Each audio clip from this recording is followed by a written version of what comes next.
Bread Ford university کا شمار برطانیہ کی مشہور ترین یونیورسٹیوں میں ہوتا ہے۔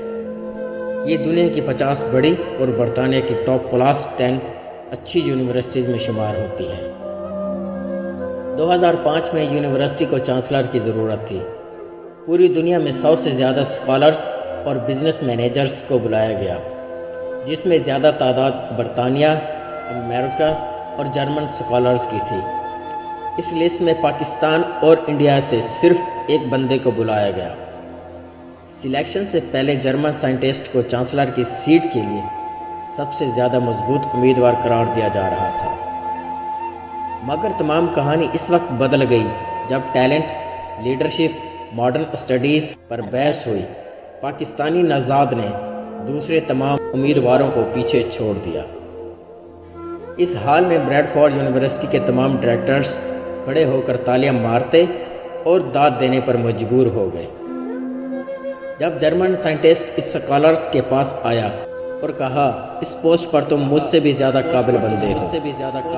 کابینہ کی اکثریت نے اس اسکالر کو منتخب کر لیا اور پھر کہا، بولو تم تنخواہ کتنی لوگے؟ اس نے تاریخی کلمات بولے، میں یہاں بزنس کے لیے نہیں آیا، اور بولا، تعلیم اور پیسے کا ایک دوسرے سے موازنہ نہیں کیا جا سکتا۔ میں ایک ایسے ملک سے ہوں جہاں لوگوں کو تعلیم کی بنیادی سہولیات نہیں دی جاتی۔ ہمارے پیسے والے لوگ دوسرے ممالک میں جا کر اچھی تعلیم حاصل کر لیتے ہیں، جبکہ غریب لوگ اپنے دل میں ہی حسرت لے کر اس دنیا سے چلے جاتے ہیں۔ یہی وہ خاص وجہ ہے جس کی وجہ سے غریب اور امیر کا فرق دن بدن بڑھتا جا رہا ہے۔ میری زندگی کی خواہش ہے کہ میرے ملک کے وہ لوگ جو دوسرے ممالک میں نہیں جا سکتے، وہ اپنے ملک میں ہی رہ کر اچھی تعلیم حاصل کر سکیں اور بریڈ فورڈ یونیورسٹی جیسی اچھی ڈگری حاصل کر سکیں۔ اس لیے میں بریڈ فورڈ یونیورسٹی پھر ہی جوائن کر سکتا ہوں اگر آپ مجھے میرے ملک کے لیے یہ سہولت دے دیں۔ کابینہ کے تمام ارکان اس بات سے حیران رہ گئے۔ کابینہ کی اکثریت اس فیصلے کے خلاف تھی اور کہا، ایسا ممکن نہیں کہ ہم پاکستان میں ایسی ڈگری متعارف کروائیں۔ اسکالر کہنے لگا، پھر آپ پاکستان کا بندہ بریڈ فورڈ یونیورسٹی کا چانسلر کیوں لگانا چاہتے ہیں؟ بات یہاں آ کر رک گئی اور وہ اسکالر اٹھ کے چلا گیا۔ بعد میں کرس ٹیلر نے اپنی کابینہ کو کہا، اس بندے کو ایسے مت جانے دو، اس میں کچھ کر دکھانے کی صلاحیت موجود ہے۔ جو بندہ اپنے ملک کا وفادار ہو اور کچھ کر سکنے کا عزم رکھتا ہو، وہ ہمیشہ اچھا کام کرتا ہے اور پیسے کا لالچ بھی نہیں کرتا۔ آپ اس کی بات مان لیں۔ کابینہ نے اس اسکالر کو واپس بلایا اور کہا، آپ کی تمام باتیں منظور ہیں ہمیں۔ آپ پاکستان میں جہاں چاہتے ہیں کیمپس بنا سکتے ہیں۔ وہ اسکالر 9 سال تک بریڈ فورڈ یونیورسٹی کا چانسلر رہا۔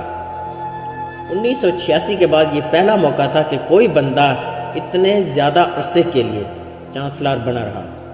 اس دوران اس نے پاکستان میں نیول یونیورسٹی بنائی، جس میں پڑھنے والے طالب علموں کو وہی ڈگری ملتی ہے جو برطانیہ میں کروڑوں روپے خرچ کر کے بریڈ فورڈ یونیورسٹی جیسی میں ڈگری حاصل کرنے والوں کو۔ اس کا نام عمران خان ہے۔